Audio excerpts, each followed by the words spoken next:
I'm J.D. Schmidt with Big Tex Trailers. And I'm Brant Combs with Ram Trucks. Today, we're going to take a look at how to properly and safely attach a conventional trailer to your tow vehicle. The first thing you want to do when hooking up a conventional trailer to your truck is secure the trailer with wheel chocks. Then you'll want to adjust your jack to make sure that the receiver is high enough. Then, we're going to back that truck up underneath that ball. This is usually a two-person job. Somebody standing next to the trailer and another person backing the truck up. But not with this truck. On the Ram 2500, you'll be able to hop in the cab yourself. Then you can put the truck into bed lowering mode. That will lower the bed with air suspension.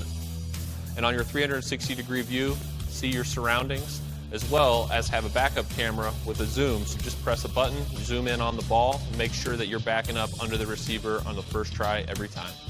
That makes it a lot easier. Yeah. Then hit the bed lowering mode again to raise the rear of the truck with air suspension back up inside of the coupler. Once the ball and coupler are connected, you have to secure the safety latch to make sure that the trailer and truck are connected. Then you insert a pin in it to keep that coupler from coming undone as an extra safety feature. From there, you hook up your safety chains.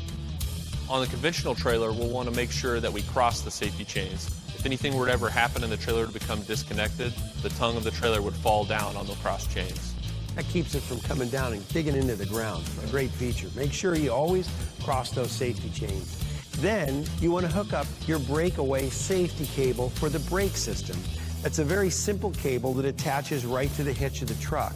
Basically, that's a cable that's made to break away in case the two ever separate from each other. As unlikely that is to happen, if they ever do, that'll lock up the brakes on the trailer and keep it from coming forward any further. And next, you're going to hook up the trailer wiring to the truck. That's right. You'll take your 7-pin connector, plug it into the 7-pin receiver integrated in the bumper. Then you can hop in the cab and you'll see on the driver display that the trailer has been connected. Then you can press your hazard lights, hop out, make sure that all your clearance lights and brake lights and blinkers are working. And then remove your wheel chocks. Once that's all set, you can jump in the truck and take off. Once you get a little further down the road, you want to adjust the gain on your brakes. We'll check that out in another video for more detail. That's a look at how to hook up a conventional trailer to your tow vehicle.